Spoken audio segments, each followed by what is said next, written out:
They're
here.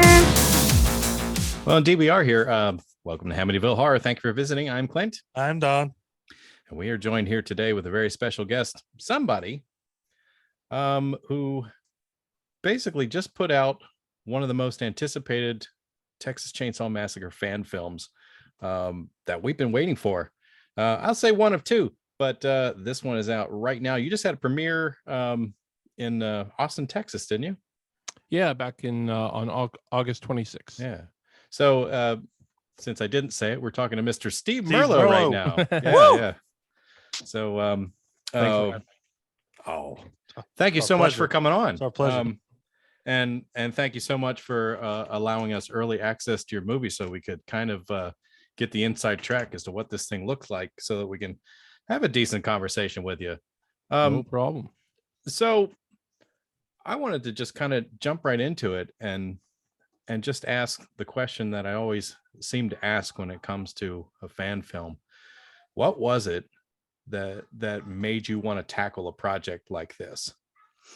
Well, that's a question I get asked pretty often. I'm sure it is. You're right. I mean, the original Texas Chainsaw Massacre is my all-time favorite horror film. It hands down it is. But back in 2003, there was a remake that came out. And at the time, this is kind of before the internet was huge and everything, like it's everywhere. I never owned a computer back in 2003. And the only marketing I ever saw for the film back then was the TV trailers that would come on TV, and they're like 30-second spots, right? So seeing those 30-second spots, in my mind, I thought that this was going to be the greatest thing since sliced bread and, top the original film. I had high expectations for that film, very, very high, too high. And ultimately I was let down. It's still not a bad film, and I'm never going to disrespect it in any way, but there are certain things in that film I wish they would have done differently. And at the time, I don't think I really quite got all that kind of stuff. I had to become a filmmaker to know what it was that was really bothering me about that film. But it couldn't help but get my creative juices flowing, and I just put thought into it. And I was not in the film business at that time. In fact, I was a struggling musician. Wasn't even making a living as a musician at that time. It was about a year after that I actually started making a living doing that. But I was always a creative guy, and it just got me thinking as to what I would do. So eventually I had a bit of a story treatment, I guess you could say. And then when I met my now wife 10 years ago, she was like, make an actual script of this. So I did. It wasn't very good. It was the first, it was a new experience for me. And I just wanted to try it out and try new things. And I did. And, got into filmmaking that way. And the very first film I ever made was a Texas Chainsaw Massacre fan film that eventually turned into this film, I guess you could say. they're very different from each other, but if you watch them both together, you could probably see the similarities for sure. Mhm. Yeah, and it was a long process, but it took me from 2003 to get here today with this movie. But I'm pretty happy with it overall. So are we. We definitely are. Glad you And are. it's funny you mentioned the 2003. That's actually my favorite version of it. It usually is. It yeah. usually is. Yeah. And it's not, and again, there are things obviously in the movie, you would change, but overall, I mean, compared to some of the later ones that we got, it definitely holds. It's definitely held high regard compared to those. For I sure. think maybe like Leatherface maybe was a good one. And I think maybe that was probably it outside of the newer ones.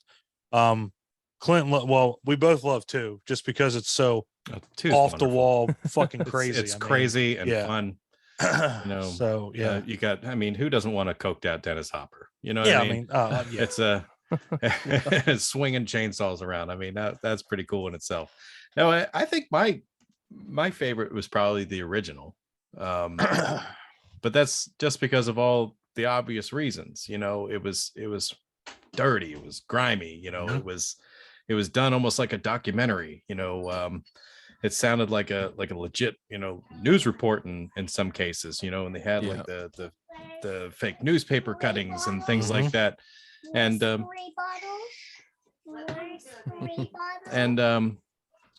so don't worry about that. I have kids too. That's all right. I never know if any one of them's gonna come walking through here right now. Yeah, that's all right. Well, it happens quite a bit. I do this at home, so I run that risk. Yeah, but yeah. So I mean, there's something really super cool and endearing about the first movie. 2003 was great, but I think for me, like the standout characters in that were, I mean, I did like Leatherface in that, but R. Lee Ermey just stole the show for me. He did. Yeah. If I'm being totally honest, I think as far as the family members go in the remake, Leatherface is kind of the least appealing to me. I really love the rest of the family. Guy in the wheelchair with no legs, the old lady. I mean, I think those were great characters, and they scared me more. Yeah. Than Leatherface did, which is kind of a problem for me. I wanted Leatherface to scare me more. Yeah, that's like kind of how yours is. I mean, yours, he's a big dude. He's like a juggernaut in your version. It's like, damn, this is not somebody that big dude we got. Yeah, you're not going to take this guy down easily. Yeah. So, yeah, I mean, don't get me wrong. I definitely like the original. The original is, held at, I mean, top 5 horror films of all time and just about everybody's, countdown or list or whatever. And with good reason. I mean, it started a avalanche of horror movies to follow it. But your movie just as far as like a fan film, ambitious obviously title to try to create a fan film. Texas Chainsaw, it's just like Friday the 13th. Anytime you get a licensed fan favorite, were you ever worried about maybe too ambitious or afraid you were going to screw anything up or get that the fan base turned on you, or were you ever worried about it? I mean, to an extent. I mean, you can't really let something like that worry you, because the fact is you're not going to make something for everybody. And I knew that going into making this film that this was a little bit more of a character focused story than most horror films. And the fact is, not a lot of horror fans are just in it for the blood and gore of everything. And our movie doesn't really have a lot of that, So I mean, it has a little bit, but there's a lot. I mean, a lot of it's suggested, like the original Like the was. original. I mean, that's where I was really inspired by the original to make you Right. think you saw something when you didn't really see something. So I mean, I had to kind of go into just wanting to make my own movie and putting out the promotional stuff that I put out, and if people like it, then they're probably going to like my movie. But at the same time, there is that risk that some of the people that like your promo material might not like your movie. There is that potential, because you put out a teaser trailer, and how character driven does it look, and look in a trailer. You know, it's just there's only so much you can put in a trailer, and you're really there to put all the, you know, the the icing on the cake rather than the full cake itself, right? So Right. yeah, so I mean, I just knew I had to make the movie that I wanted to make at the end of the day. Yeah. Yeah. And I know you, and when you were doing your whole, you know, teaser trailer and everything, I know I kept up with a lot of people that were following it, Matt Skinner and stuff like that. And I know you were hell bent on, you're like, I'm not showing Leatherface. Like I'm I not was giving pretty anybody upset, any yeah. kind of indication what he's gonna look like, how he's gonna, you know, be menacing, how he's gonna walk around, nothing. You're not getting anything. And I think that was a good move. And again, I think less is better. I think, you know, because that was the one thing that the first one, the original one, had, was that you didn't really see any gore or anything like that. You barely, I mean, you really didn't even see Leatherface a lot either. So No. that was the one thing that, you know, the second one and the third one, and kind of after that kind of changed. And then, you know, yours was like, okay, less is better. You don't have to have the gore. I think that's what the 2003 one really kind of pushed, was let's show everything we can possibly show. But if you compare it to the first original one, it's like, man, they just did not do that. And that's what Yeah. your film does. It just doesn't show a lot. And that's, to me, that's a good thing. It really is.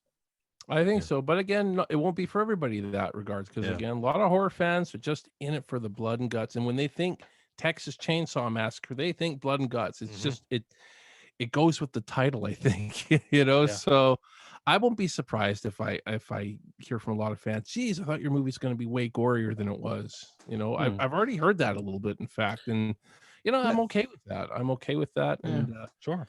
it's But it is what it is, you know. And I never ever set out to make a gory film. I've even been saying that from the beginning. I never set out to make the goriest film. We have quite a lot of kills in our film, Yeah, you do. yeah. Yeah. but And they're not that much gore. But I, you know, I hope that the gore that we do have is effective. I think there's a couple parts I wish were a little better, but you know, there is some effective gore. I think it was done in, you know, a tasteful way. I think, you know, it was more blood and not, you never saw any like somebody's intestines all over the floor or anything right, like right. that, you know, Yeah. like some films probably would, you know. But Yeah, no, good. And that goes a Sure. long Sure. way. I mean, again, it's, you know, I don't yeah, need, I just, you got to leave a little bit to the imagination. That's how I look at it. I agree. Yeah. So, Yeah. I did notice that it was done in the same vein. I mean, as the original movie, which is what I was expecting going into this, because I mean, essentially, it's a prequel. It's supposed to happen before the events of the first movie, That's more or correct. less. Yeah. Okay. Yeah. And so I expected to see like a grittiness, you know, a griminess, you know, not super focused on gore, you know, maybe some blood splash or something like that, which we had plenty of from what I could see. Uh Tasteful editing, you know, just a cut away before you see something that maybe you know, let the audience member use their imagination a little bit more, you know, which is almost exactly what I came to expect when I was watching the first movie, you know, and by comparison, I think this was really successful in trying to capture that feel. Well, I So appreciate that. We yeah, had a great team involved.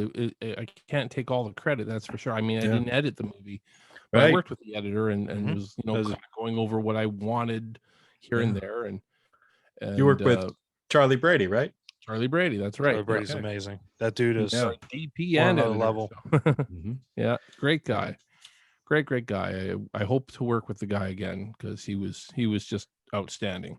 Yeah, we've had Um, him on the show. He's oh worked really? with one of our really good friends, Jason Pitts. He worked Jason on Pitts. Yeah. with him for Alone and Masquerade, and I mean, man, the just the way.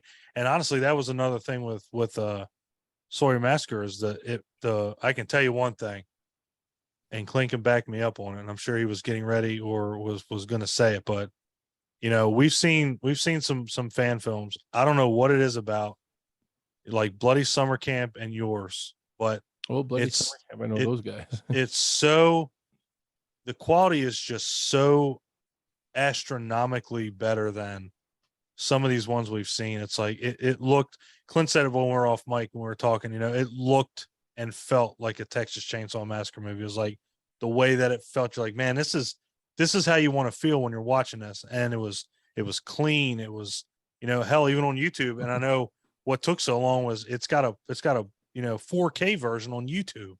So it's like, damn, we that had to. takes some time. But I didn't have to, but I wanted to. it looked great. I watched the 1080p version. It looked great. And that again, that's editing, cinematography, camera work. I mean, it was gorgeous. Honestly, that's really the only word I can say is that it was crystal clear.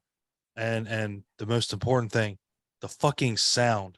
I could hear everything everybody was saying, and that is just one on that. And we lucked out with sound. Actually, I mean, we had one of the best sound guys in Austin, basically, do our sound, and he was such a fan of the original that he cut his rates. I mean, sound guys make like $1,000 a day. We just didn't have that kind of money. Right. We just didn't.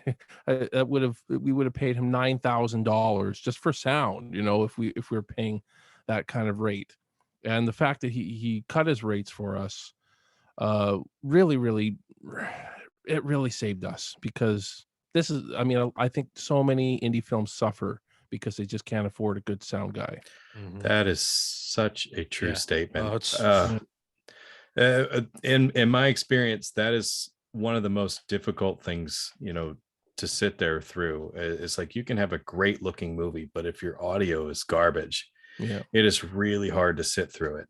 And then not just that, it's the post sound, the sound design. Like it was actually our key grip that worked with us on set that did the sound design for us. And again, cut his rates just so that we can have great quality sound in post. Because I mean, it can be recorded really well, but if you're editor, if you're getting an editor to do your sound, typically an editor doesn't really know how to do sound design typically. Right.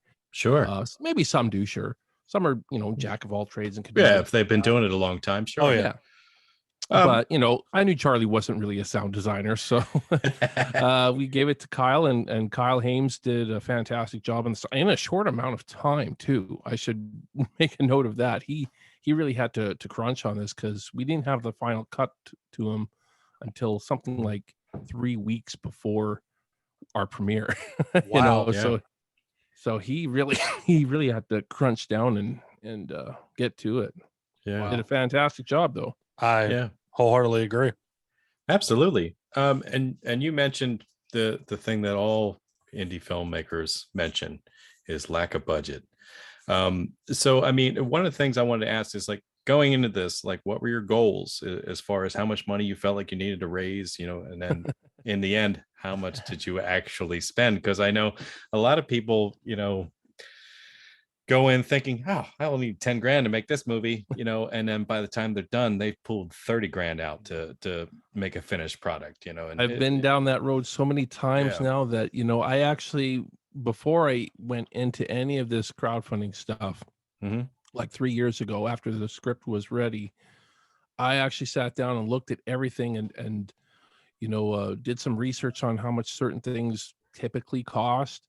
And this movie should have cost about, I mean, to make it my dream film, that is, it should have cost between 350 to 400 grand for me to do it as an indie filmmaker. Sure. Paying, if I was to make it a union film and pay SAG wages and all that kind of stuff. And, be able to go out to Texas in advance and scout the right locations and so on and so forth.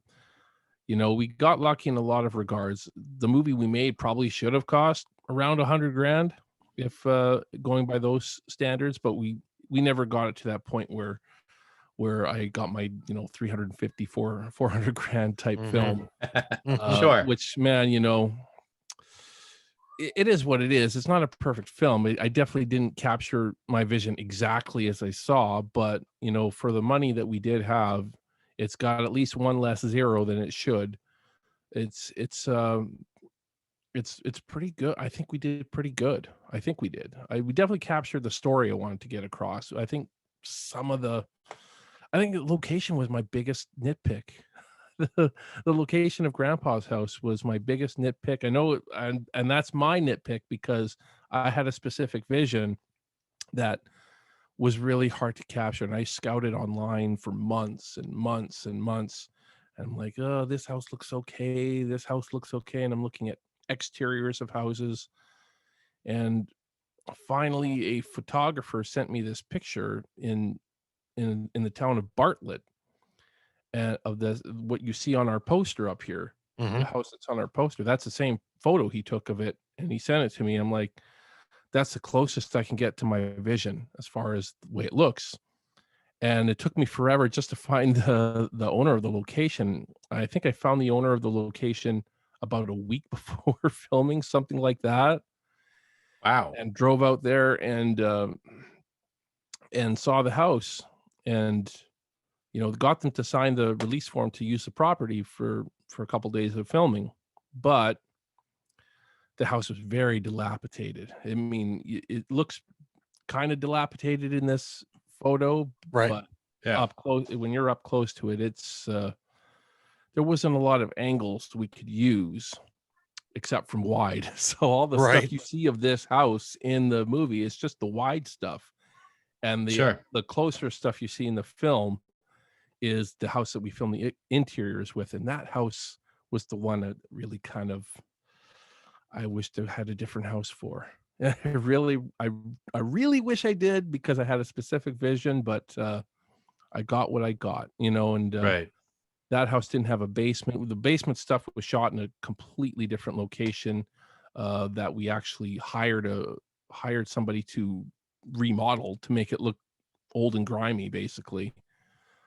So I mean, but would you guys know that? Would you guys be able to tell that this was not really Steve's vision, just by watching the film? No. I have to kind of It's a let trick that go a little question. bit, It's a trick I question. know, There's no exactly. way. Yeah, there's no way. No way. But Yeah. when I see it, I'm like, that's totally not what I was going for, interior and exterior of that house. It was just a completely different look than what I had wanted, but we got what we got. Hey, That's it's what happens when you have a budget. it's exactly right. You gotta make it work, and you made it work. And speaking of locations and everything, was everything shot in Texas? Because I know you're in Canada, right? Excuse me, guys. You're fine. Yes, I'm in Western Canada, but 100% of the footage that you see in this film was shot in Texas, in Central Texas.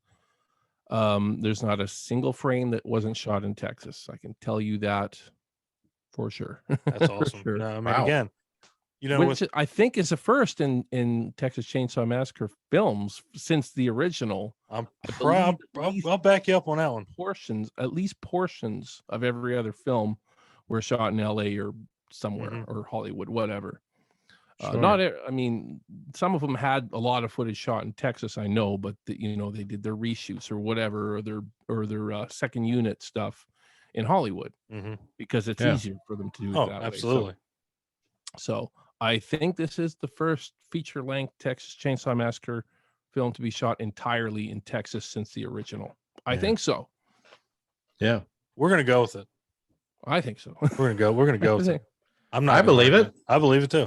I'm not gonna argue it. Yeah. I have to research it, but I mean, you never know. I mean, I could research it, and all of Texas Chainsaw Massacre 2 was shot. I don't know. I know a lot of it was. I was near the bridge that they shot that opening scene at. We stayed near that bridge, so I know that they shot a good portion of it in Texas. But how much? I just Right. don't know if they shot the whole thing. I got to research Right. it. So Right. don't quote me on it, but I think it probably is. If Yeah. if it comes down to it and you're wrong, we'll just cut that part out. It's Oh fine. yeah, whatever. Yeah. Yeah, That's cut what's this good. part of the show out. What's so good about editing and everything like that. Exactly.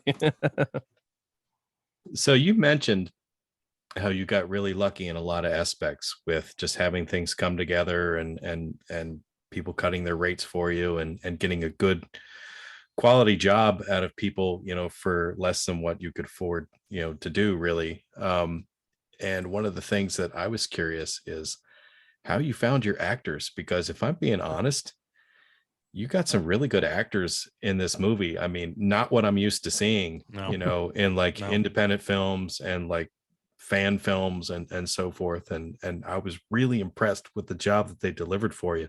I was just curious how you found these people. Just casting agencies and Facebook groups for the Okay. most part, and working with a couple of casting directors as well. Definitely really helped. I work with a casting director here in Canada, in my hometown of Kelowna here, named Angela Quinn, and she was helping me with a lot of that. And we actually had reached out to an A-list actor to play the character of Rex. You know, and maybe I don't know, we offered this actor this role, but like way back in 2019. And of course, he turned it down. I think we offered him 10 grand or something like that to be on set for 3 days, and it took him a few days to turn it down, but they turned it down. And so that was one of the things we went through. But just went through a lot of casting agencies, put posts in Facebook groups in Austin area, and Austin actors groups, whatever.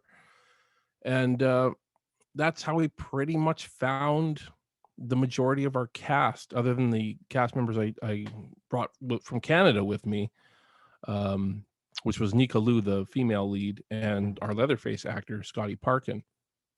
They actually auditioned for our promotional trailer that we shot here in Canada, the very first one that we did. And both of them just really blew me away, that I knew I had to.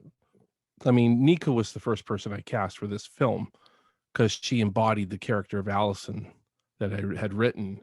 She was exactly what I had seen in my script when I wrote the script. So I was like, can you please play this role? And she was only 16 at the time too, which is kind of funny. Jesus, But oh my God. I know. I was like asking her parents for permission to even just do the promotional shoot and everything. And they're like, this is a Texas Chainsaw Massacre. She's going to be mauled by Leatherface and all this kind of stuff. And the parents were cool with it. It was surprising. And, I still think that she's probably the standout in the movie. Yeah. Even though she's not like the lead, she's kind of like the co-lead, but and Jordan O'Neill was great too, but I almost kind of feel like she steals the show in my film. She's hats off to really Nika. good. Yeah, she's really good. And I love how you got two Jordans on set. You got Jordan O'Neill and you got, was it Jordan Fortitz? And how do you like separate them? Like Jordan 1, Jordan 2, Jordan F, Jordan O. It definitely makes it complicated. I'm not gonna lie, like having two Jordans on the call sheet kind of confuses you at times, which Jordan is which, and everybody's like, somebody from set is like, Jordan needs this, which one, which which Jordan, so you get used to it though. But it was tough, because actually that kind of stuff was really tough because we didn't have an AD, an assistant director. Oh boy. Which is, man, it was one of the terrible things that happened to us, really, but we made it through. We actually had an AD attached to the film, and she hurt her leg about a month before filming. I think it was about a month, and she said, I don't think there's any way that my leg will recover in time. And she had worked with Charlie Brady before, so I thought this person would be great. And so I began the search for an AD, and finally, like a week and a half before filming, an AD comes my way, and he's like willing to work for really cheap and all this kind of stuff. And literally days before filming, he says to me, I got a job offer in LA. I got to bail on you. You're just not paying me enough. And, Damn. days before film. And that's just one of many similar things that happened on the set of this. This was not an easy film to pull off because of all the logistical things that kind of failed right before filming. Yeah. The caterer bailed on us. The production the picture vehicles for it to be in the movie, we had like 7 booked. We ended up with 3. We needed 5. So I thought I overdid it by having 7, but no, I did not. We ended up with 3, and we had to be creative in making it work. And the truck that we had, I was never a big fan of that truck. It is of the time period, but a lot of the upgrades on it were not of the time period, but that was the one vehicle we needed more than anything else. That was one of my questions about that. Oh, yeah? That's what Clint, we were talking about. That. It's like, whether he's like, the do you think rims those on rims that were period? I'm like, authentic? yes, they were. They were not. I was like, those are American classic rims. I'm like, But we had no choice. Yeah. I love the truck. I'm not gonna lie. I love the truck. It's a good, you know what? It's a beautiful truck. I think the paint job on it was not of period either. They didn't have blues quite like that. It's like that purplish blue. Yeah. They didn't really have that back then either. But, you know, I'm just, it is what it is. What were you going to do? Vehicle. I mean, you had to use it. It was a 65. So it was right the same year our movie takes place, but it's also supposed to be like a broken down truck and everything like that. They're like, the engine's busted. I'm like, that engine sounds badass, dude. That sounds amazing. I don't think there's anything wrong with that truck. Well, actually, I think all the engine sounds were dubbed in was sound design. Okay. But I kept saying to Kyle too, you gotta make it sound more. But I think he was limited with options. For engine sounds. You know, I mean, how often do you go out able to find a bad car to record the engine? You know, he had limited stuff to work with, so I don't fault him on that. That's for sure, especially in the time frame that he had. You know. So. Did COVID slow you guys down at all? Was that ever a problem? Yeah, I figured so. It did, but in a good way. I think it actually slowed us down in a good way. I think because we were originally scheduled to shoot in September of last year, so like a year ago from now. And I basically made the call to not shoot in September because back in August of that year, the border hadn't officially opened, and I told all our backers and everything like that if I don't hear anything by this certain date, then we're going to push it to March of next year. We didn't hear anything by that date, so we did push it back to March, and it was something like 5 days later that they announced they're opening the borders in September.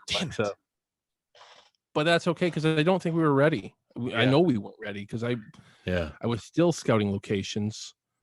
I would have ended up going to Texas and had some terrible locations to film. At least we got some half decent locations. At least I'm still mad about the Sawyer house, but you know, but nobody will know that. I mean, you're hearing me unless they watch this. Unless they watch this, which they will. Watch this, but which they will, good sir. They will. You'll never know exactly what I was going for, and I mean, I can get into that a little bit because I have talked about that on other podcasts before. But I was really going something of the feel of the house that was at the end of the Blair Witch Project, even though that house was pretty dilapidated, but the look of it though, and it's not so much how dilapidated it was the actual look of the house, you know, the stucco finish on it, and inside, you know, it's the white walls that are like peeling, the wallpaper's peeling, and they got, you know, funny designs on, or like, you know, weird designs on the wallpaper, and it's very narrow. It's very claustrophobic.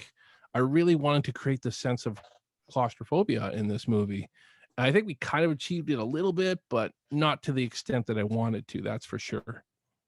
No, and I think one thing that you did mention that I definitely will applaud you on is that you actually admitted that you weren't ready. Like you stopped and said, you know, we're not going to film. And I think a lot of people should take that to heart because then you settle for something. And like you've said already, you know, like you wish the house would have been a little bit better or the location. But, you know, imagine, like you said, you would have gotten something that you really didn't like as opposed to something that you can live with. Yeah. And a lot of people need to take that into consideration. If you're not ready, don't do it because exactly. You're going to come back and go, that's not what I wanted. And by that time, your budget's gone. The actors are already gone to other projects. Everything's done. So better to you know, delay it however long, a year, 6 months, whatever it is, and get what you want, or at least get as close to the vision that you want. And I think a lot of people should listen to that. And that's kudos to you for being a good director and understanding gotta that. Be patient. Gotta be. And another factor besides COVID was the fact that our the SFX artists that we had at the time, wasn't getting the Leatherface masks done, you know, because they had to be done well in advance. I won't get into why, because they're, you know, that might spoil certain aspects of the film to any viewers that haven't seen it yet. Because I imagine this is going up before the film actually releases on October 24th, first. Or right? we can wait for you too. Oh, whatever, it doesn't matter. I'll just not spoil it. All right, fair enough. That's why we're not live And streaming. she ended up bailing on us anyway, so she wasn't getting it done. I was like, I had already paid her and everything. She could have gotten away without refunding me, because PayPal was like, you paid her well past the deadline after she bailed on me. So she could have kept that money, but she did return it. Thankfully, she was nice enough to at least do that. No doubt. Because there's a lot of money. These That's rare. masks Oh yeah, that is are rare. not cheap. Yes, They're not cheap. That was a huge part of our budget. Good thing we sold them on the campaign, though, too. We sold all 4 of them. There you go.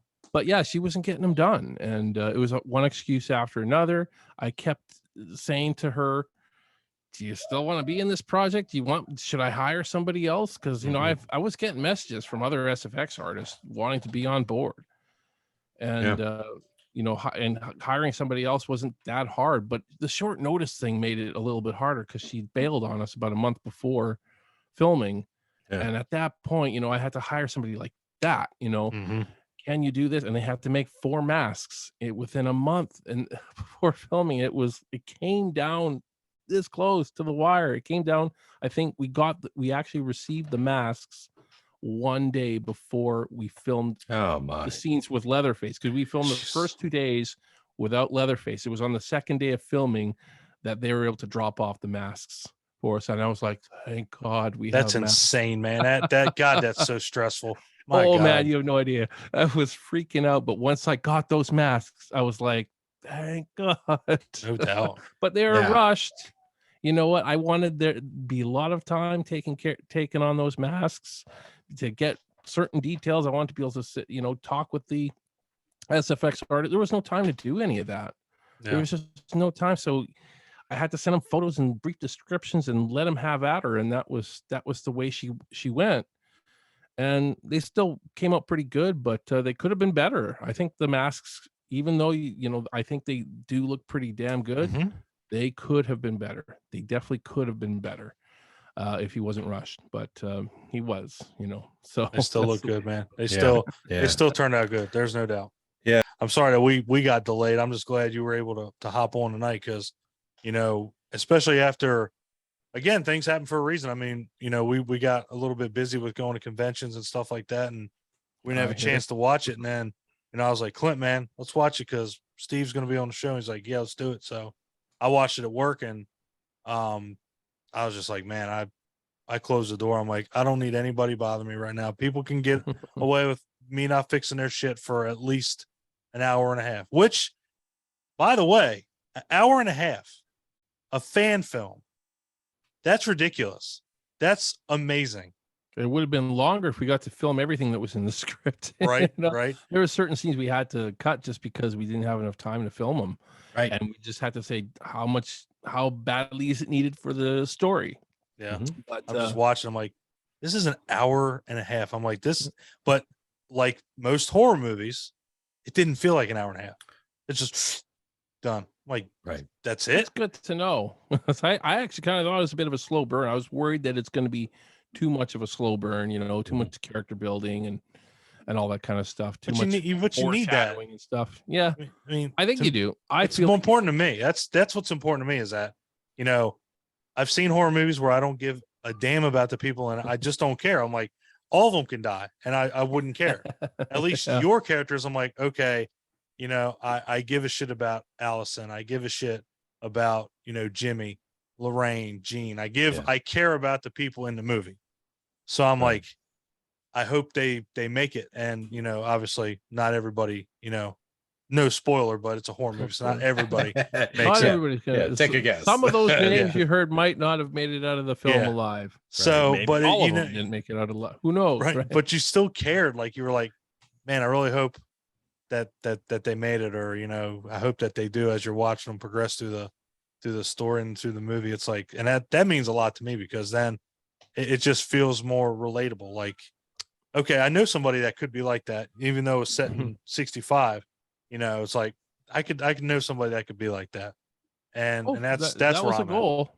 That was definitely a goal of mine, to create somewhat relatable characters, even though, yeah, we researched a lot of the lingo from that time, and had our characters, kind of talk like they would have back then, at least as best we could. Mhm.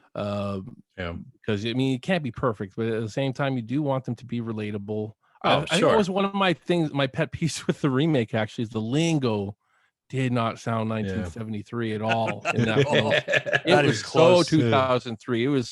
They were so trying to relate to Yeah. kids from that generation. Yep. And I get it. I do get it, but it does kind of take me out of the film a little bit. When Yeah. the lingo, you can obviously tell. I mean, you compare the way they talked in the original compared to the way they talked in the remake, and it's so different. Oh, it's night and day. It's Yeah. But I get it though. Even the costume design, I get it. They want to make it relatable, but Jessica Biel's top, mid-range show, that was not a thing back. Yeah, in the that 70s, didn't. guys. Yeah, that was not a thing. I was okay with it because it was Jessica Biel, so I was like, thumbs up. But I think most people were. Yeah, but again, then you take me out of the element of it. I don't think you got this set right in the time period. That's not something that would be there. But yeah, I mean, yours again. I mean, the kudos to you for doing that, because again, relatable characters to me, especially in horror movies, because some people are dumb as shit and some people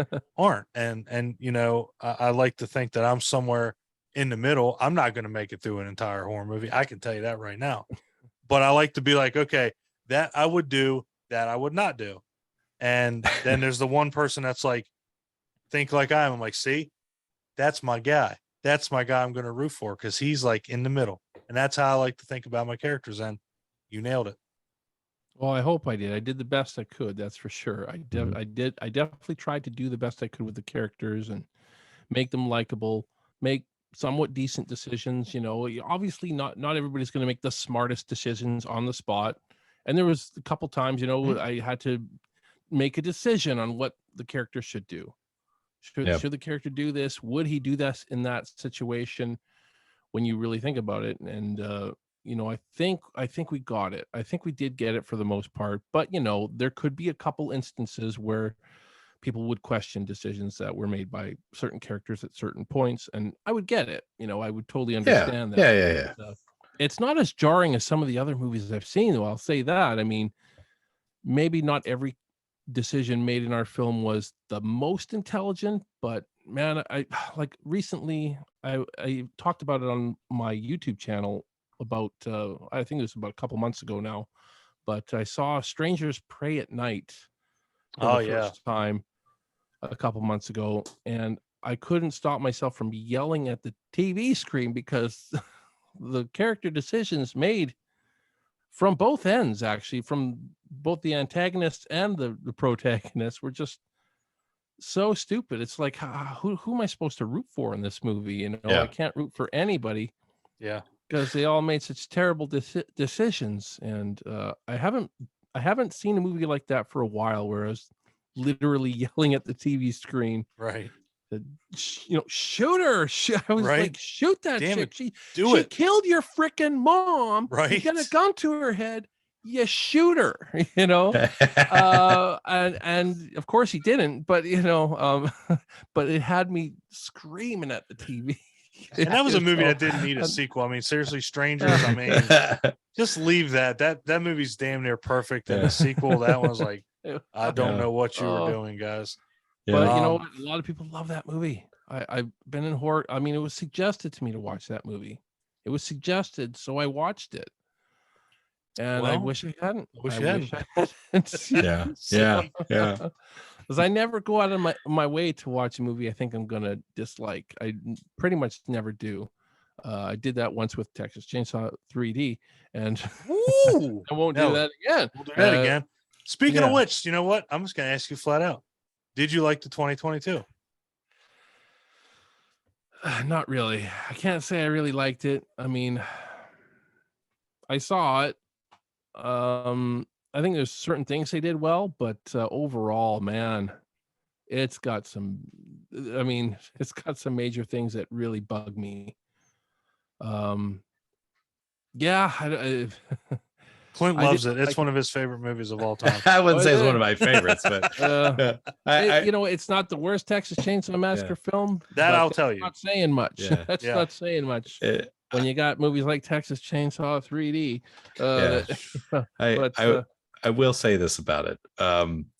The major thing for me that I didn't really care for was the movie theater that was flooded, where they basically had the pool of water, and it's like he sinks down into that, and it's like, well, he's not dead, he's coming back. And it's You know, not a Leatherface that thing to do. That's not something. That's like a yeah. Michael Myers Jason deal. That's not Leatherface. Yeah, but there was did a you lot like of his other dolphin jump out of the water when he I was like, what Oh the my fuck is God. happening? I'm like, yeah. this is not Leatherface. But I will also say that I have a theory that that's not really Leatherface. So the only way that that movie is super enjoyable is if you go with the idea that that's not the real one. Wish you'd I stop don't that. think it could, because Leatherface would be at least 70 years old. Exactly. And would never be able to move like that and take as many shotgun hits. I mean, no human would be able to take that many shots. Right. It's a robot Leatherface, right? Yeah. That's the theory. It's a Well, I don't know if Oh it's a my robot, God, but dude. I want to say it's a family member that maybe they put him in that orphanage to make Stevie distance. just became his best friend. Yeah, 'Cause yeah. you pretty much justified. Because I mean, like they never explained, why he wasn't at the house. It's like he's at this orphanage. Why is he there? You know what I mean? a strip He's mall. got this Betty old Alvarez- lady as a friend that's Betty taking care of Alvarez him. said it in an interview before the Yeah. movie came out. He said, what did Betty Alvarez say? He said, well, Leatherface has taken off the mask and he's trying to be a good person and trying to live a normal life. And that's why that's why the authorities never found him, because he doesn't have his mask anymore. And what do you look for when you don't know what the character looks like? This But- is getting worse. Yeah, this is you can research that online. That's what Betty Alvarez said. And he- that and he I will believe too. you. trying to be a good person now. He's been a good person over the last 48 years. And as soon as I read that, I was like, well, this movie's gonna suck.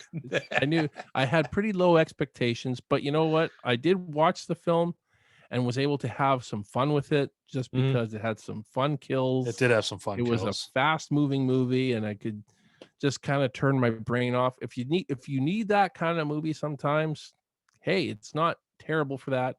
Whereas I wanted to feel that way at least for Texas Chainsaw 3D, but I just couldn't, because it was just so the only bad. no, There's that's nothing redeeming about that movie for me. But hey, it has its fans as well. I So- don't know who they are, and I don't want to know. Oh, I've met quite a few. Oh and my God. they'll tell me, they'll say, I love that movie. Why are you trashing it so much? Well, not so much. Well, that I'm let me trashing- count the ways. I'm sharing why I didn't like it. I'm never going to tell somebody that they have to agree with me on why I dislike the film, because people watch films for different reasons, and Sure. that's the way it'll always be. Sure. And logistical things might not bother some people like they bother me. Like, logically, you wouldn't leave some stranger at this mansion you just inherited that's got millions of dollars of priceless artifacts and stuff like that in it. You wouldn't just leave that person there when you've just met them and they've already come across kind of shady, and but they did that in that movie. And I thought, what the hell why would they do that? Why would you be so stupid? Right. Stupid decisions are like my biggest pet peeve. Oh yeah. My biggest pet peeve. But a lot of people, it doesn't bother. I think some people actually like stupid decisions made by characters, and I don't know, it's probably my biggest horror movie pet peeve.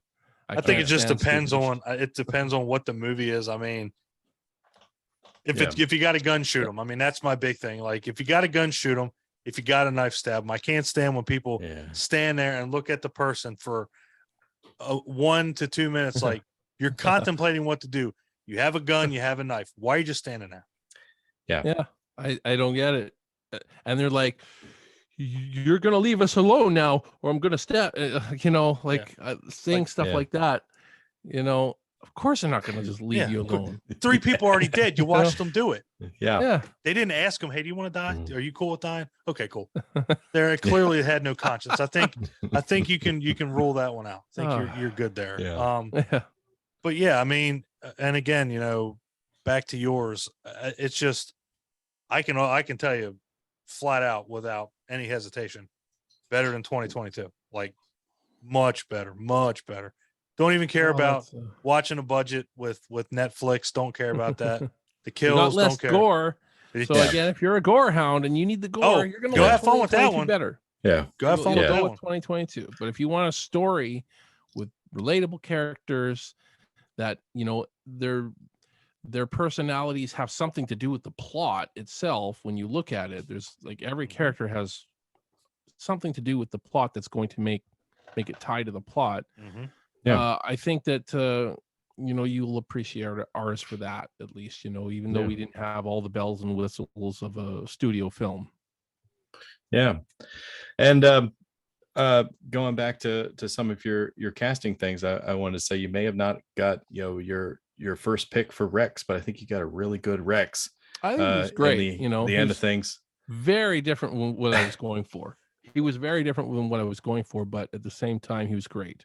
Yeah. And it was a last minute casting too, because we actually, how many people were Rex in this at some point? But like, I think about 3 or 4 months before we had gone to camera, we we actually cast Ed Neal to play Rex. He was like, "Yeah, I'm down to play the film. To play Rex in the film." Just talked to my manager, and he sent me his manager's email, and they signed a letter of intent, which meant I could put them on the IMDb and the any promo material. We promoted it for at least a good month. And then his manager reaches out to me. Actually, I reached out to his manager to sign an actual contract for the film.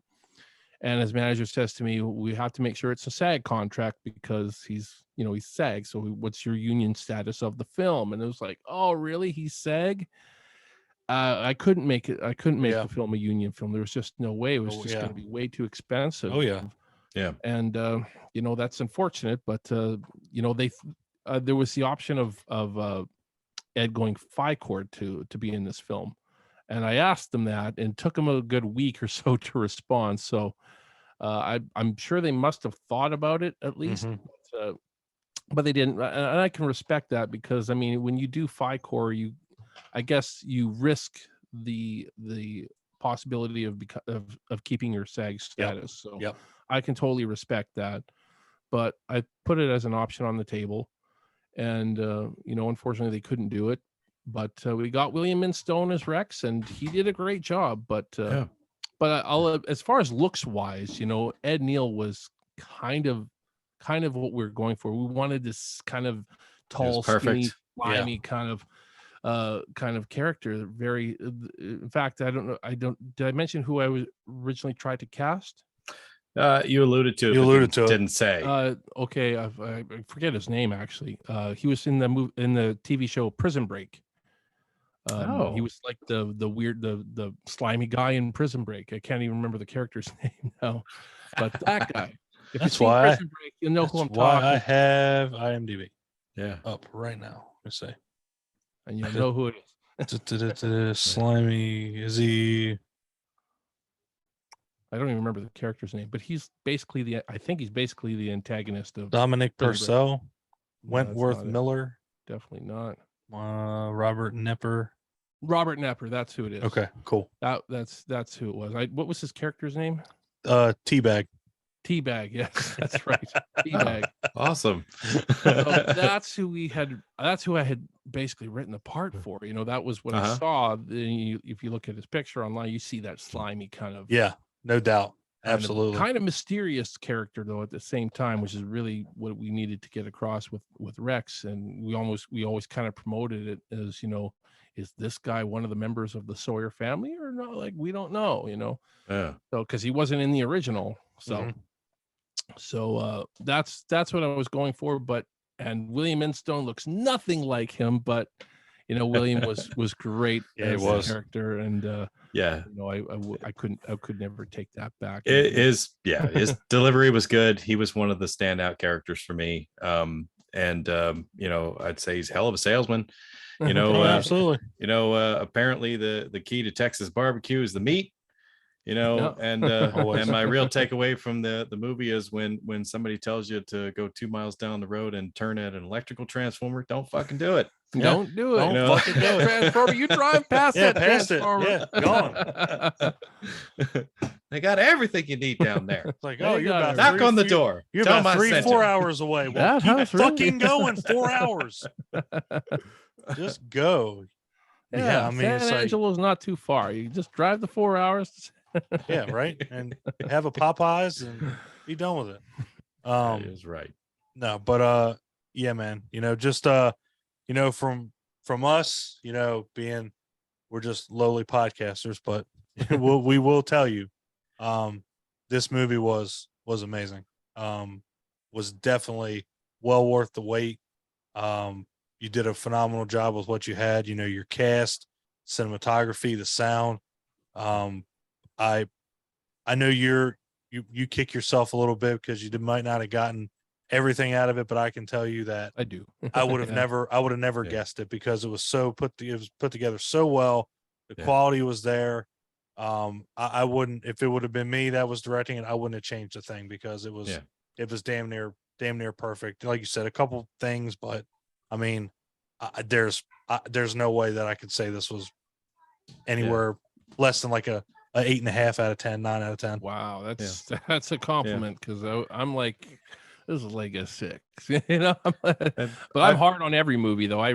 Sure. Yeah, of course. If something gets a 5 out of 10, it's still a pretty good movie. And Sure, halfway up the road. It's a decent movie. I can watch it. 5 out of 10. Yeah. I go for with the quality and the sound and everything like that. Like that's what I'm, and story. I mean, it was all there, man. It was all there for me. I was happy I was able to get the story across that I really wanted to get. So I mean, that is a big thing. I think you can have all the bells and whistles and all the gore you want, but if your story is no good, I think, and if your actors can't get the message across in that story very well, those are the biggest elements. And I think I'm very happy with or if I can't hear performance, your actors or hear what's happening, you got to hear those actors. The sound is so important. Yeah, sound is it drives me nuts that filmmakers still don't realize how important sound. But I was there too. When you look, if I ever show you, if you ever get to see First Annual Barbecue, the sound is terrible in that movie. It's not the worst I've ever heard, but it's still pretty bad. Yeah. And I didn't start catching on to sound until I made my second film. The first feature I ever did was a completely left turn, but I realized when I made that movie that we should have had much better sound, that I should have had a budget for sound, because I still haven't released it because of how bad the sound is, and I just can't fix it. Right. So it is what it, it was a lesson learned. You have to have capable sound people involved, and when you budget for sound, always budget for sound. Budget for sound more so than the camera. I agree. Clint says it almost every interview we have. He's like, I would much rather watch a shitty looking movie than listen to a shitty bad movie. sound. Yeah. Yeah. It's just not worth it. Yeah. Very true. Well, I feel like the hype was worth it for this movie. All the promotion I hope so. leading up to it. The long wait, and I hope so. It's not a perfect movie. There are flaws. There are continuity issues that hopefully aren't too noticeable, but there are continuity issues. It was just part of the game when you shoot something in 9 days. 9 days. I can't believe we shot that in 9 days, but ridiculous. I'm pretty proud of the film overall, and I hope most people like it. I really do. I hope mostly that are the people that funded the campaign and all that really like it, because those were the people that helped us make this movie. So, and not in every case that'll happen. I'm sure some of the people are going to be like, "Oh man, I spent $100 on this movie and I didn't really care for it that much," But you know, I mean, you do run that risk that you won't necessarily like a movie, I guess. So I have to be okay with that too. I mean, I don't like it, but you Right. have to be okay with that if that happens. I'm sure it is going to happen. We had something like 500 backers on this movie. I That's didn't actually awesome, do though. a physical count, but it's something like that. And there's Wow. bound to be at least one of them that's going to not really care for the film. It's just a numbers game, right? So Right. Yeah, right. they're going to get something cool out of it. I mean, like the people that got the mask or got the the poster or the Blu-ray. yeah. I mean, they're going to get stuff from it, and Yeah. as long as everything pans out, they're going to get something out of it. So it's like you're never going to be able to take that away from somebody that got one of those masks that they're going to Oh put yeah. behind them. Yeah. I mean, they're badass looking masks. So it's like you're going to have that for the rest of your life. Yeah, and it's screen you. Well, I mean, not all. We sold replica masks as well, but Yeah. 4 lucky people got the 4 screen used masks that we used on set. So Yeah. congrats to those people. And a part of me was a little bit heartbroken after we sold the final one a few months ago. We sold that final one, and a part of me was like, was wanting to keep it for myself, Yeah. Yeah. But at the same time, they sell it a pretty penny. So it was, it was a lot to put towards our Indiegogo and put towards finishing the funds. And, I mean, if I'm being honest, I'm still trying to break even on this movie. I'm still a couple grand away from actually breaking even, but breaking even is the most I really can do because it's a fan film and you're Fan not film allowed to can't profit. make any money. Can't make profit. I mean, I'm sure I wouldn't get into trouble if I made like $100 or something off this movie. How could they tell? Yeah, I'm right. sure Legendary wouldn't come after me over $100, but Yeah. But hey, I want the taxes when I do my taxes. When all this is said and done, Yeah. I want it to show. An accountant would pop out from behind a tree. You better donate to charity. Hey, that $100. Yeah, you better give that Salvation Army. You better go buy some pants. Well, where any extra money is going is to the cast and crew. Yeah, as far as I'm concerned, because the cast and crew, I mean, nobody got a full what they normally would have gotten paid. Right. A good rate. I could probably raise another 10-15 grand and still pay people that worked on this film. So I mean, everything I do make, I put towards them because, man, I actually kind of feel bad that some people didn't get paid at all, and a lot of people cut their wages, drastically. Like this would never fly if it was a union film. It never would. That's why we couldn't make it a SAG film, because you have minimums. The minimum rate for an actor is like $300 a day. We could never afford that. Ridiculous, man. That's craziness. Yeah, but that's what they get paid. And if you're on a union film, that's what all your actors have to get paid. I think even all the crew, that's the minimum. It's $300 a day. That's minimum. That's insanity. I know. I think it is crazy. insanity. It is.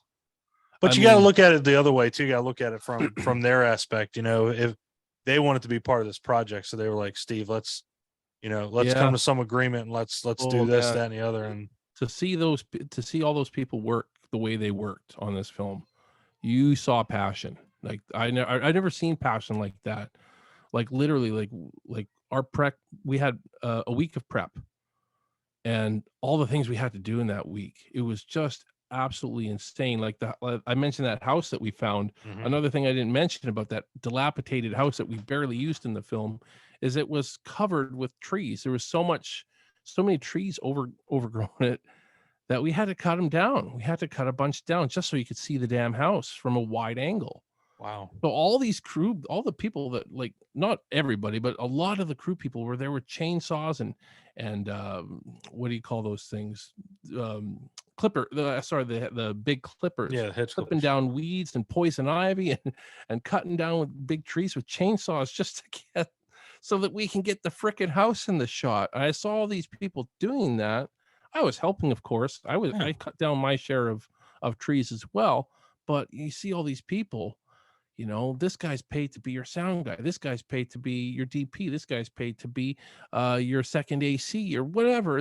All these people, men and women, by the way, including the lady that put us up in her house in Bastrop, put 10, 11 people up in her house in Bastrop, not charging us anything.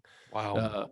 for 3 weeks, you know, she was amongst the people cutting down trees. You know, it was I've never experienced that before. That's how dedicated these people were. And, you know, man, I really hope I can give back more. I really hope I can. It's the only reason why I'm keeping this Indiegogo alive right now, because I really want to give back as much as I possibly can to those amazing people that did so much for so little. Yeah. Um, they were great. This was not my film. This was all of our film. We made the film together, and I think it shows. I think it shows that this was made by a family. You know. I would agree, man. Yeah, 100%. Yeah, the greatest compliment that I can give to this movie is like it's easy for me to watch a movie and say, "Oh, that was good," you know. But my greatest compliment that I can give is to say that I would go back and watch it again. So this is one of those cases. I think I would go back and watch this movie again. I hope you will. In fact, I've heard, and I believe this, that it is actually better on second watch, because we have some subtle things that happen earlier in the script, and Mhm. subtle dialogue that kind of alludes to things that happen later in the script, and you'll be able to appreciate some of that stuff more second time around. Mhm. So, And- yeah, definitely watch it a second time.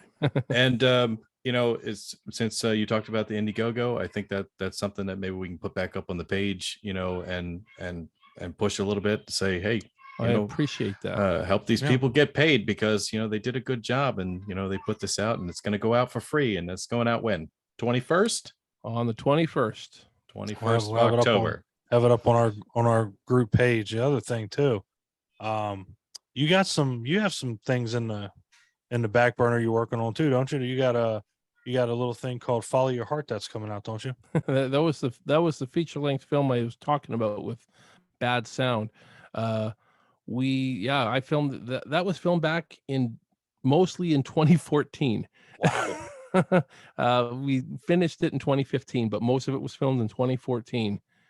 And again, we shot it on a budget of under $10,000 Canadian. It's like a 2-hour film almost. Wow. And we still haven't released it because of the sound. Basically that's the thing that's holding it back, is we just can't fix the sound. And maybe I should just release it anyways, but because it was the second film I ever made, you know, and that was the one where I realized how important sound was. Yeah. And ever since then, I've basically made sure that that I've made films with better sound. Yeah. Got it. And I guess your options wouldn't be real great. I mean, could you go back and like ADR, you know, a good We bit of the tried dialogue? that, actually, you know, Yeah. but the problem we had, and I wish I could go back again, you know, I wish I could, but a lot of these actors just weren't available to do it. You know, we'd have to stick somebody else's voice, and a lot of people moved away once we got to that point. And we did ADR some of the voices. It's just it's not enough, unfortunately. That's the best way I can do it, because when you got scenes when somebody's ADR'd well and the other person isn't, and they Mhm. don't mesh, you can't get them to sound the same. Yeah. That's even more jarring than, at least consistency is less jarring than. Yeah. Oh, sorry, my light just It's all right. I'm probably overblown right now, but anyways, you know what I mean, though, right? I Yes. mean, Yeah. Yeah. Oh, that yeah. consistency is more important than that, even than the bad sound, having good sound over bad sound. So I struggled with that for a lot. I spent so much time trying to fix the audio, and I eventually just kind of said, I don't think this is ever fixable. I got it to a point where this was the best it could be. Wow. And I mean, it's not like the worst audio you'll ever hear in a film, but it's not good. It's Yeah. not good. That sucks. You know, Yeah. it was a lesson learned. You Well, know, maybe do the entire film overdubbed in French, and then put English Yeah. subtitles yeah. on it. Exactly. I'd watch it. I'd be all right with And that. you There have you yourself a go. nice little foreign film. Yeah. Exactly. I'd be all right Foreign with that. film. All right. So something that I want to do, and Clint knows I try to do this. Some people won't do it. Some people do.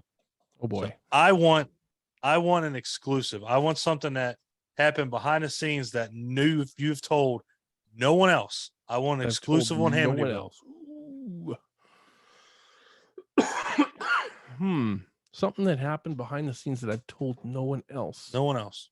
boy, I tell everybody everything. Damn it. I'm sure there's something. I gotta think about it though. I gotta think.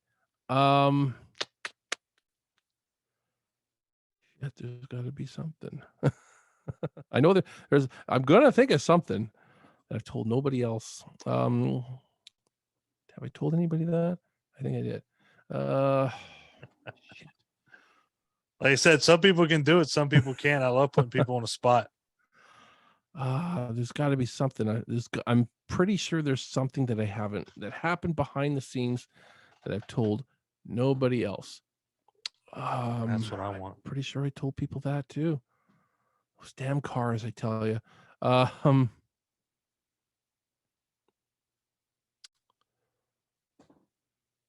man, that's really tough.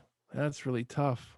Just too honest. That's what it is. Yeah, it is. He's just he got to everybody else before he got to us. I mean, I kind of enjoyed telling all the struggles that we had on set. You know. Yeah. Yeah. I mean, shit. You know, that's a tough. All right, let's do this then. Since you've said it numerous times, all right. What is your perfect movie? If you had to pick a movie, any genre, any movie, what's your perfect movie? Well, I don't believe there is a perfect movie out there because there's always something. Yeah, there's always going to be something that sticks out as, you know, even in my favorite film, I can look at certain things in it and say, boy, that's kind of jarring, you know, that's not perfect. I don't like that, right? Yeah. But my favorite film of all time might be a little bit strange to some people, for a guy who's made a Texas Chainsaw Massacre film, but my favorite film of all time is The Big Lebowski. So I'll say that's my favorite film of all time. That's amazing. I love it. Yeah, that is a good one. I will definitely put that one way up there. No doubt about it. Did it inspire my filmmaking? Not so much. But I mean, I can look at it now as a filmmaker and say, wow, that is really good filmmaking. Absolutely. Looking at the house, I think the rug really brought the place together. Yeah, there you go. Really tied the room together. Here we go. That movie teaches you great dialogue. Yes, yes, it does. Is there a movie more quotable than The Big Lebowski? You know, is there the way they shot the certain scenes, and the way that John Goodman and Jeff Bridges could interact together, like when they're grilling little Larry about the.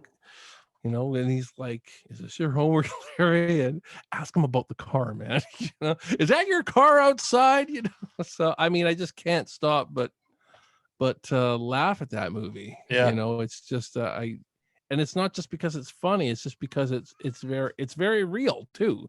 These are really believable characters. I guess it was kind of based on a real person. Yeah.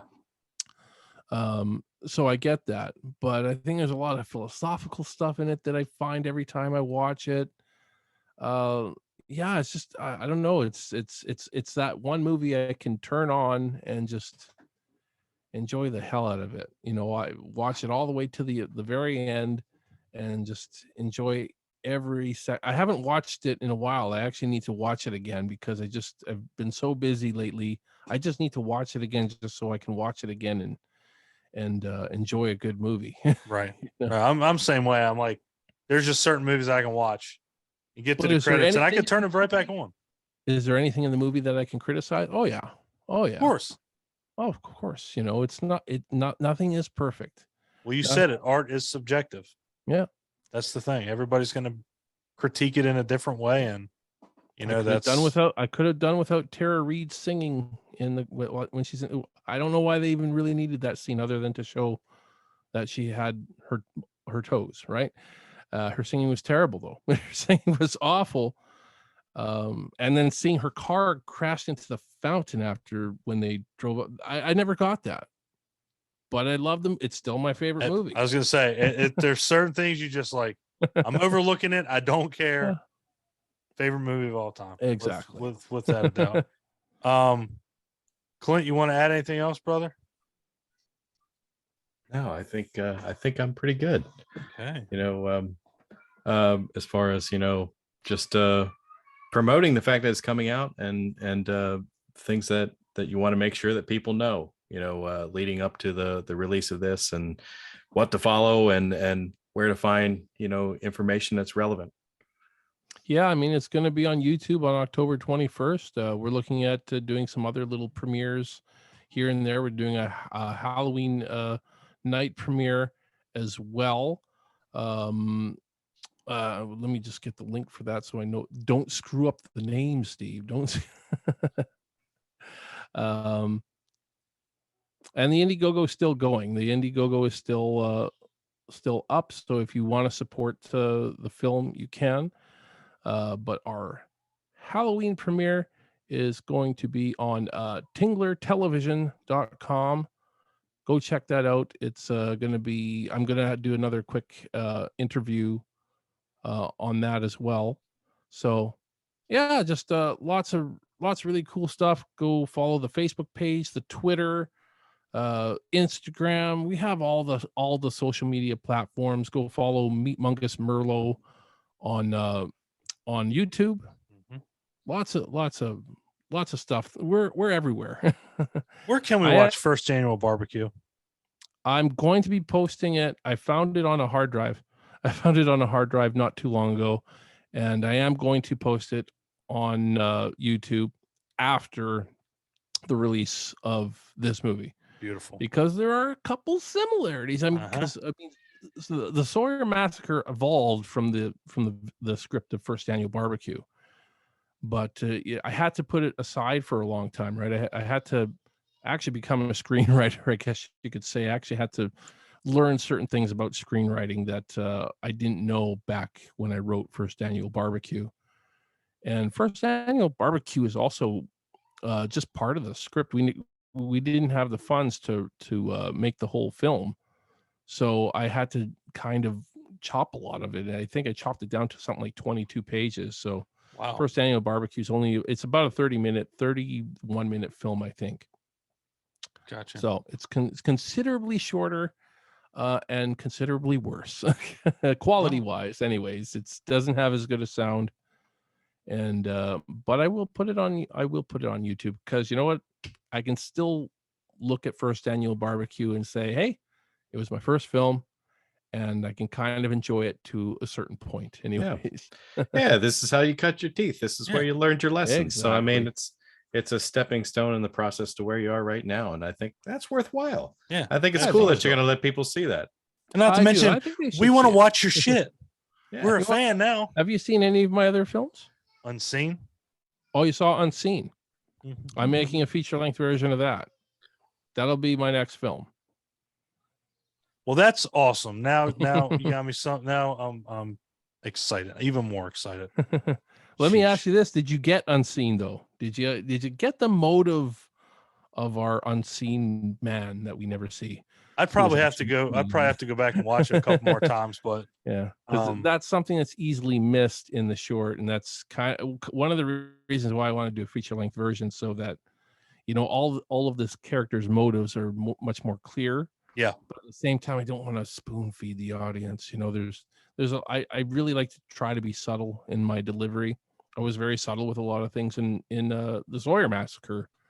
I didn't just spoon feed it, but hopefully by the end, when the end of the Sawyer Massacre kicks in and it's that very ending, you understood, what that was about. Mm-hmm. No, it was. I'll probably go back and watch it, like I said, a couple more times. It's short, so I could replay that over and over and over again. But yeah, I mean, for the most part, I mean, it's just absolutely just delusional. You can make anybody delusional with that. Just the way everything is, how triggers everything. It's for 12. It's the best 12 minutes I've seen in a long time. Oh, there you go. So, and I mean, and it's got a high. Enjoyed it. It's got a high rating on IMDb too, man. It's at 9.4 out of 10. Yeah, I haven't checked. I haven't seen that on 9.4 out of 10. Really? So, yeah, it's amazing. I didn't know you even had a 9. I didn't even know it had an IMDb rating. Mm-hmm. So that's news to me. So there you go. I know it's on IMDb, but I didn't. We did win a few awards for the film, so I mean, I shouldn't be too hard on the film, but I think it was just really hard to execute what I was trying to say in such a short amount of time. It really needed a feature length. Well, I can't wait for that, because again, I definitely enjoyed that, and it was. If it's gonna be an hour long, sign me up. Oh, it'll be at least an hour and a half for sure. I think the script is again. Script is about 80 to 90 pages, so that'll be. I'm pretty sure that'll be an hour and a half long with at least. I might have to cut stuff out. I probably will have to cut stuff out. We had to with the Sawyer massacre. And it Director's still ended cuts. up- That's what director's Yeah. cuts are for. Yeah, sometimes you just got to be able to say, do you need this? Do you absolutely need this? And if you do, then if something's not going to make sense in your story, then yes, you do. Yeah. But if it's if it's just there for something tonally, then you got to be willing to part with it. I Because agree. I mean, a 2-hour horror film. I'm not saying you can't make a 2-hour horror film and it'll be good, and it won't be good, but It's hard. it's hard. It is hard. It is Yeah. hard. Excuse me, because they Yeah. do tend to drag, and I don't want the audience to fall asleep. Gotcha. No, you. Yeah. Well, like we said, Sawyer Massacre, y'all ain't gonna fall asleep. I can promise you that. I hope not. I can promise you that. So, yeah, man. Again, I can't thank you enough for hopping on and talking to us for the amount of time that you did. It's nice to actually finally talk to you. You're a pretty badass dude, man. And again, Oh, you thanks. got I some, don't know about that, but and don't like I said, don't sell yourself short with this one. It came out very well, regardless of any shortcomings you see. I can tell you it came out very well. thank you so much. Yeah. I'm really glad you guys enjoyed it. So that Definitely, means man. a lot. Absolutely. And keep us in the know with anything else, and man, post on the group as much as you want. Indiegogo. Once it goes live, you can put the link on there. We probably will once it goes live. Yeah. Try to get people to watch it. And obviously, once it is official, you'll have 2 viewers at least, me and Clint, watching it. Oh, I know that we'll have some viewers. That's for sure. No And doubt about it. some of those No- people that got the early screening perks. I mean, one of them reached out to me and said, "Man, I've seen this movie like 10 times now, and discover new things every time Why I does see that it." I'm sound like Matt Skinner? "Whoa." Matt Skinner keeps getting brought up a lot. Yeah, I'm Now gonna, that that actually wasn't Matt Skinner. I think Matt Skinner did see it a few times, but no, this is another guy who's actually one of our associate producers. He was just he loved it. He loved it that awesome. much, and that means a lot to me because I wasn't sure what people would say when I did that early screening thing. It was Mhm.